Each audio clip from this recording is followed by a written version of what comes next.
llegando ya a la conclusión del análisis de este libro de Job, la clase número 4 de esta unidad que hemos dedicado, dicho sea de paso, 2 unidades al análisis del libro de Job, por causa de su importancia y de todas las verdades de sabiduría que contienen, que nos pueden ayudar mucho en lo personal y en el liderazgo.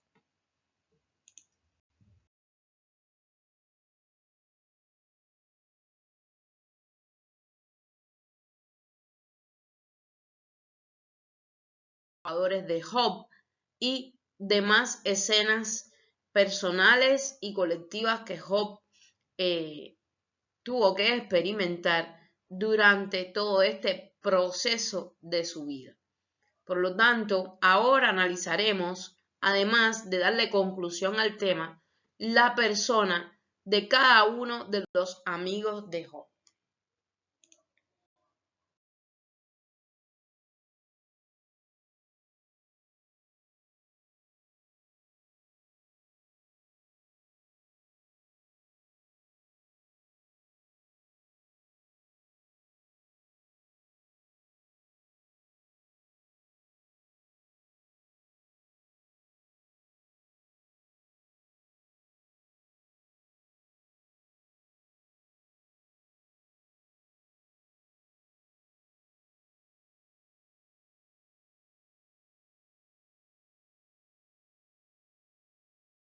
Investigaciones que hice para poder preparar este tema, tengo entendido que puede ser a causa de las distancias y demás en aquellos tiempos y de donde la Biblia los ubica, que eran ellos, y su procedencia, puede ser que hayan recorrido hasta más de 500 kilómetros para ir a ver a Job.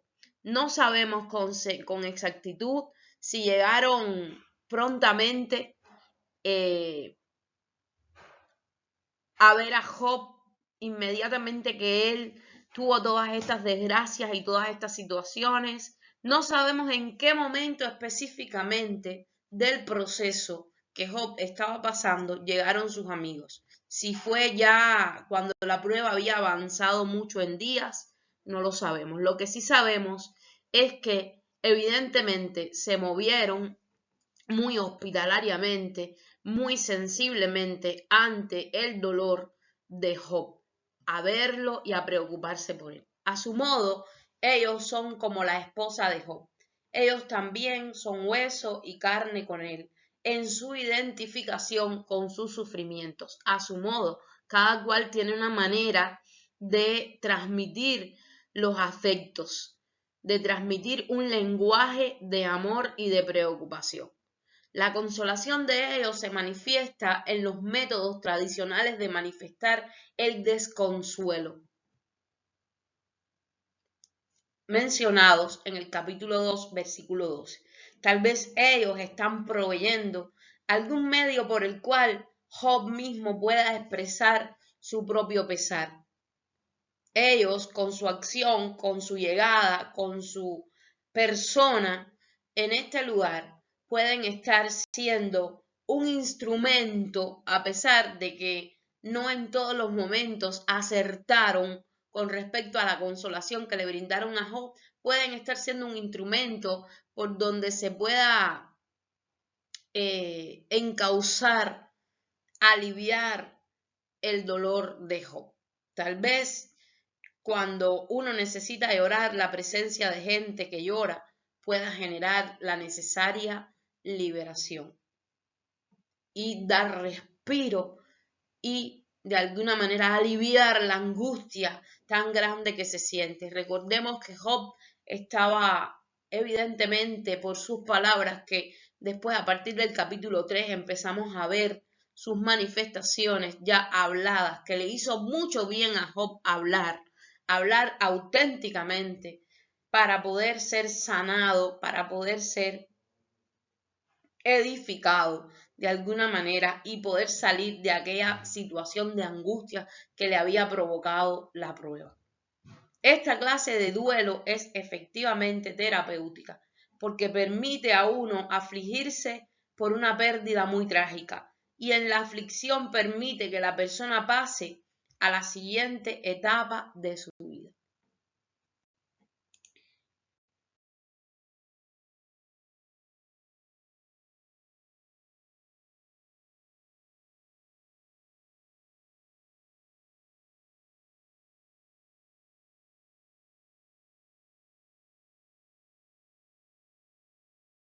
Necesariamente la comunicación por obligatoriedad tiene que ver con el diálogo exclusivamente. Con frecuencia el silencio es oro al tratar con gente que sufre.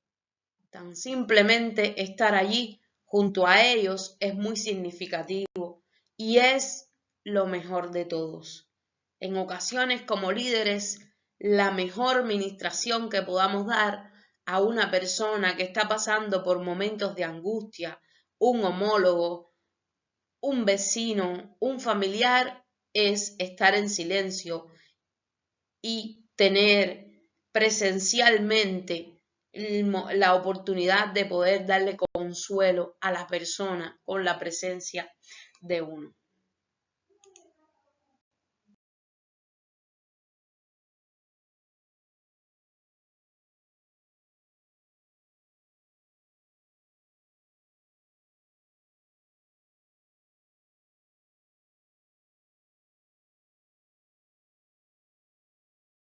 Temán era hijo de Elifaz, es decir, era una tribu o más tarde posiblemente una ciudad de Edom famosa por su sabiduría. Probablemente Elifaz vivía al sur, en Arabia, en la zona conocida como la de los temanitas, y representa lo mejor de la sabiduría de ellos. Por sus discursos se le puede calificar como un filósofo. Era aquel que llevaba la voz cantante en el grupo y que siempre encabezó los mejores discursos.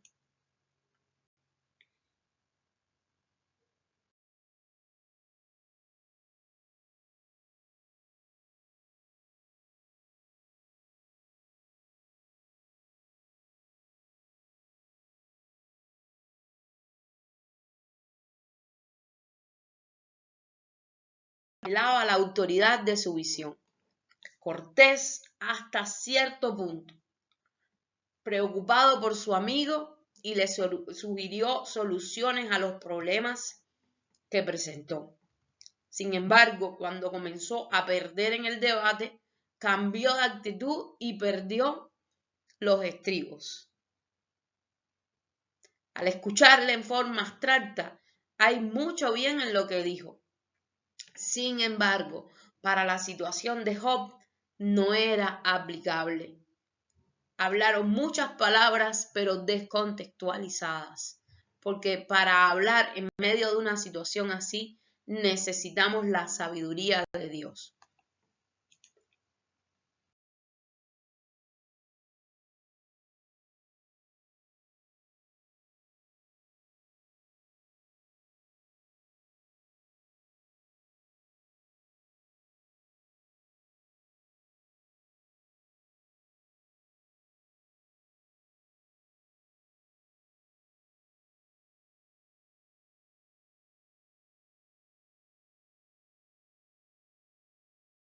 Y representa la sabiduría de ella. Era descendiente de Suac, hijo de Ketura y Abraham, y era hermano de Madián. De sus discursos se le puede calificar como un campeón de la ortodoxia. Él consideraba la tradición su autoridad y era un maestro en reconocer errores o divinizaciones de ella. Para él toda la verdad una vez fue entregada a los padres y encerrada firmemente en un credo. Hermético, consistente, inflexible totalmente, Bildad.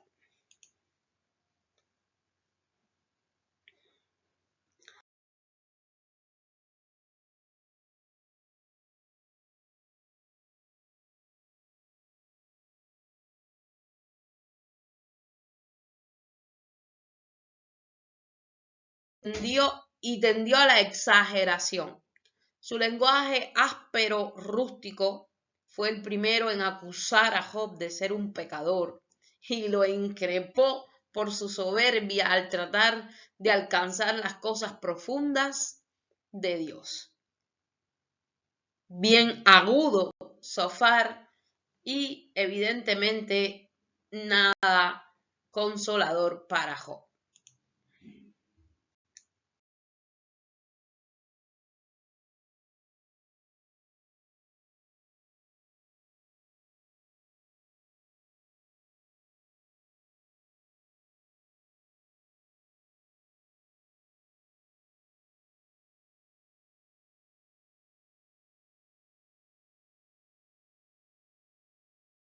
De retribución, el sufrimiento y en su condenación de Job, de la retribución que cada cual recibe según cómo haya actuado en esta vida, pero la realidad es que no era el caso de Job.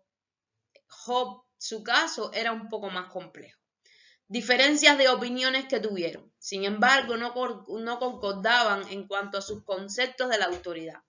Elifaz apelaba a la autoridad de sus visiones, Bildad a la tradición y Zofar a la autosuficiencia de su propia experiencia o sus conocimientos. ¿Qué les parece? Rebotando unos con otros y el pobre Job en el medio sufriendo su duelo. Cada uno tuvo una vara infalible con la cual no pudo medir la religión de los demás. Y en esto fallaron.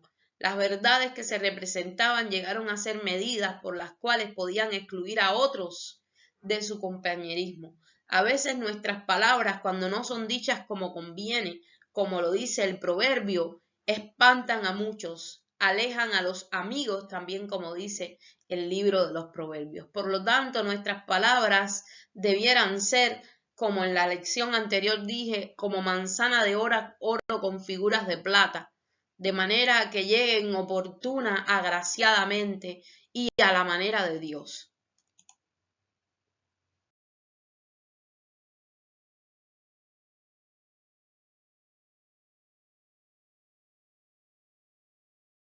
Por su situación. Comienza a brotar de su vida. ¿Esto hacía injusto a Dios? A Job no, simplemente lo hacía un ser humano, como todos nosotros somos. Gracias al Señor, Él no nos tiene en cuenta este tipo de declaraciones, este tipo de incomodidades que sentimos a veces cuando estamos pasando por pruebas que ponen en juego todo lo que tenemos y lo que somos, y que nos parece como si no fuésemos a salir aprobados de ella. Eso fue lo que pensó Job, que quizás Dios estaba siendo injusto con todo aquello que él estaba pasando y soportando, como muchos de nosotros hemos pensado en algún que otro momento, si es que realmente entendemos de relaciones y de relación con Dios. Es importante observar que la persona de Job no pretende estar exento de pecado, sino que cree que su castigo pesa mucho más que cualquier pecado que pueda haber cometido. Pesa mucho. Él entendía que era demasiada condenación, demasiado castigo con respecto a cualquier cosa que él hubiera hecho, a cualquier pecado en el cual hubiese incurrido. De hecho, Dios mismo afirma que Job no es culpable y que es honrado, dejando claro al lector que es la elección de Dios y no las acciones de Job las responsables por su situación.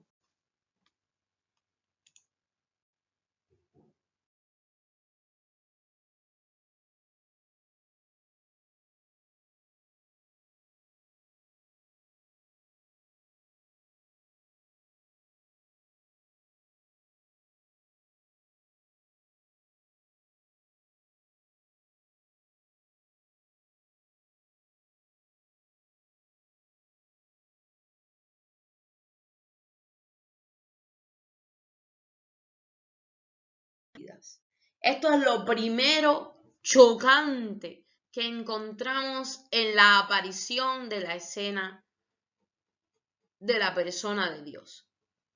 No contesta ninguna de sus preguntas.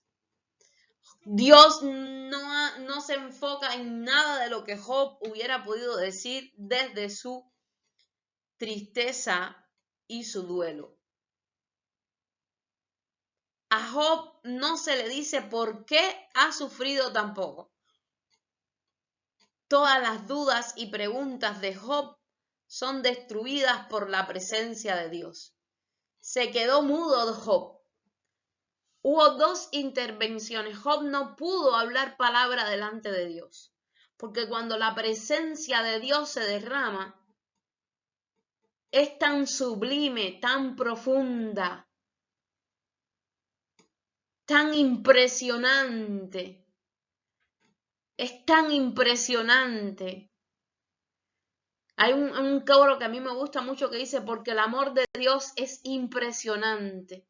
Cuando la presencia de Dios comienza a tratar con el corazón de un hombre, lo primero que pasa es que nos sentimos tan inmerecedores del amor del Señor, tan poco justos delante de Él. Y lo segundo es que sentimos una ternura tan grande, un amor que nunca nadie nos ha dado ni nos dará. Porque ante la presencia de Dios tiembla toda la tierra. ¿Cómo no hemos de temblar nosotros, hermanos? Al fin de la narración se nos dice que Dios bendijo ricamente a Job, dándole el doble de lo que él había perdido. También el mismo número de hijos y prolongando su vida. Nunca intentemos cuestionar a un Dios grande con preguntas simples. Nunca lo intentemos cuestionar. Lo que hizo Job en la segunda parte fue bien importante.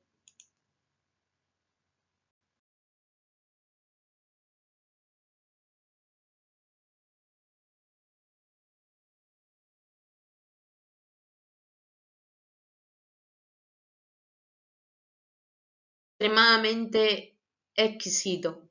La característica más obvia de la estructura es el inclusio o paréntesis visto al comienzo y al final del libro.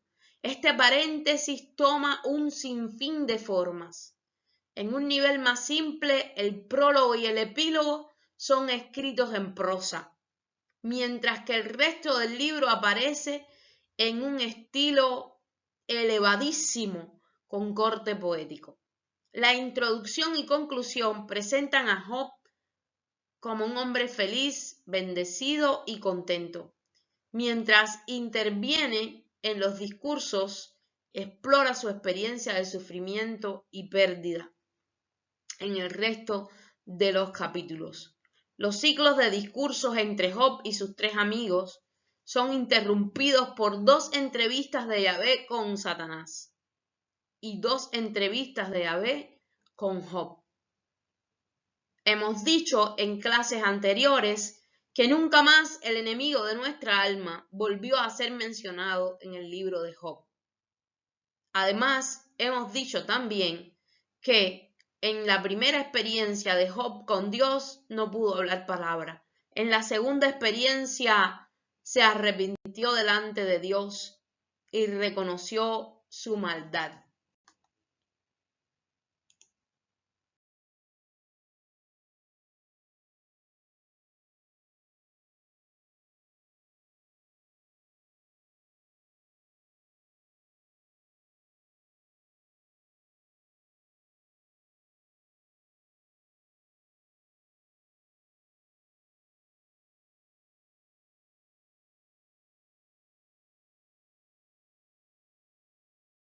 En el que hablan Elifaz, Bildad y Zofar.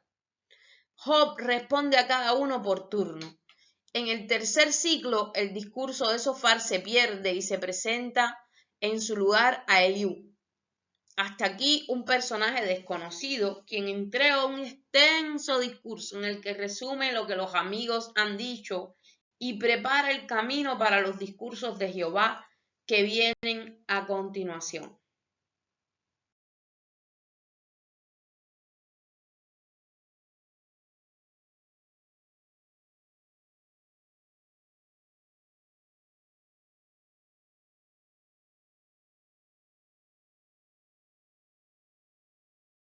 Crítica y juicio humano, mientras que Elifaz tenía un lenguaje elevado desde el punto de vista intelectual, muy coherente, una persona de mucha preparación. Eliú da un discurso bastante excelente también. Buscan sacar a Dios del escenario de la crítica y del juicio humano. Tratan de justificar a Dios, los discursos de Eliú. Está Eliú por sobre las preguntas. Sus acciones y motivos no pueden ser juzgados, los de Dios. Esto sí es verdad. Si es verdad, negaría todo lo que Job ha dicho. Dios no puede ser cuestionado ni juzgado. Esa era una de las apologías que Eliú hizo en su discurso. Termina con una serie de preguntas irónicas que también anticipan los discursos de Jehová en el capítulo 38. Los discursos de Eliú actúan como una conclusión al diálogo anterior y como una introducción que sigue a los discursos del Señor. Pero nótese algo que acá voy a mencionar. Es interesante que los discursos de Eliú son ignorados por Job y por Dios en su respuesta. Job no le responde y Dios no lo menciona cuando él reprende a sus amigos, a los amigos de Job. Por lo tanto, amados hermanos, lo único que podemos hacer es especular, lo único que podemos hacer es emitir un criterio. Quizás Dios vio que sus palabras eran muy lógicas, las más apropiadas o una de las más apropiadas, pero su corazón realmente no estaba convencido de lo que estaba defendiendo. Quizás, no sé, usted puede tener su opinión y la puede también compartir porque es su derecho, hermano.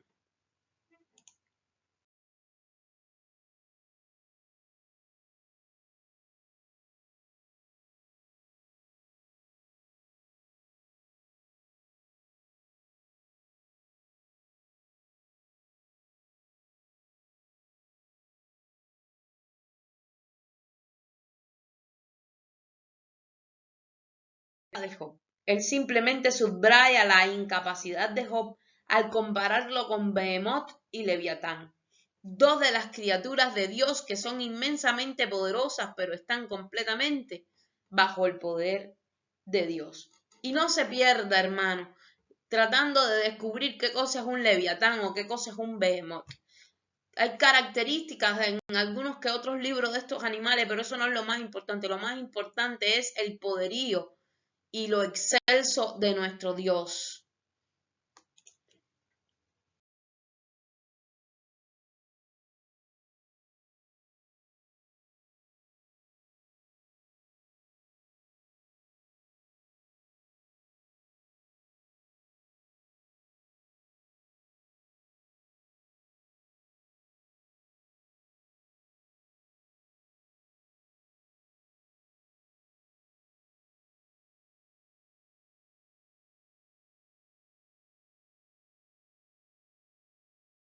También. Primero desafía a Job para que responda, pero él no puede decir nada. Dios lo desafía. Yo hablaré y tú responderás. Primero desafía a Job para que responda, pero no puede decir nada.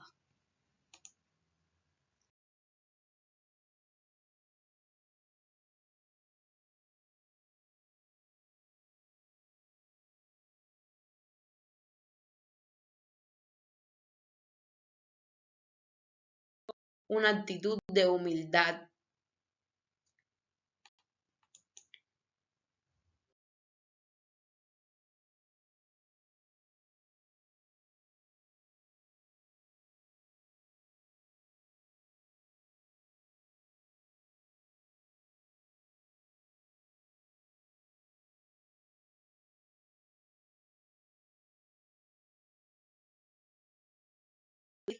A su amigo y convencerlo de admitir su pecado. Pero en verdad están equivocados en gran manera. El sufrimiento de Job no puede ser explicado o reducido a una sencilla o profunda fórmula filosófica. Tratando de hacer este tipo de cosas, los hombres han llegado con muy buenas intenciones a pecar contra Dios. No todas las cosas tienen respuesta. La fe no siempre o la mayoría de las veces y a veces nunca es lógica. Dios en su soberanía se puede complacer de hacer lo que Él quiera. A Él le place hacer las cosas a su manera. A veces entenderemos y otras veces no, pero nos toca creer. La sabiduría de Dios está más allá de la comprensión de la persona. Es la sabiduría del Creador y Cuidador del universo. En el encuentro con Dios, Job reconoce que no puede saber las cosas del Omnipotente. ¿Qué te he de responder? Pongo mi mano sobre mi boca. En este encuentro, Job reconoce que está en comunión con Dios. Hay una relación entre él y Dios que no depende de la prosperidad, la salud o del premio por sus acciones. Es una relación que da significado al presente y esperanza para el futuro. Amén, hermanos. Muy importante el contraste entre la sabiduría de Dios y la sabiduría de los hombres.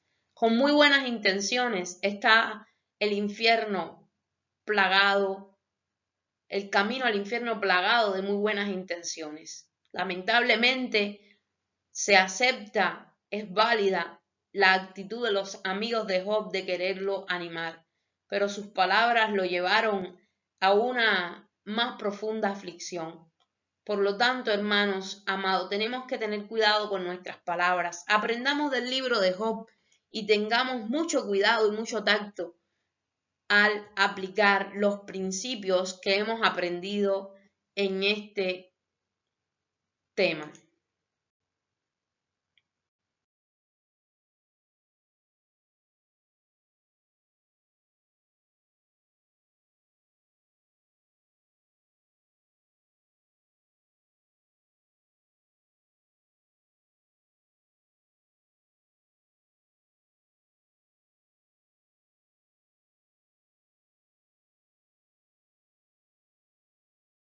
Muchos lo han tomado como ejemplo para sus obras, que trataban del tema del sufrimiento y el dolor. Sin embargo, cuando Robert Schuller compilaba The Possibility Thinker Bible, Biblia del Pensador de Posibilidades, encontró solamente 14 versículos para enfatizar.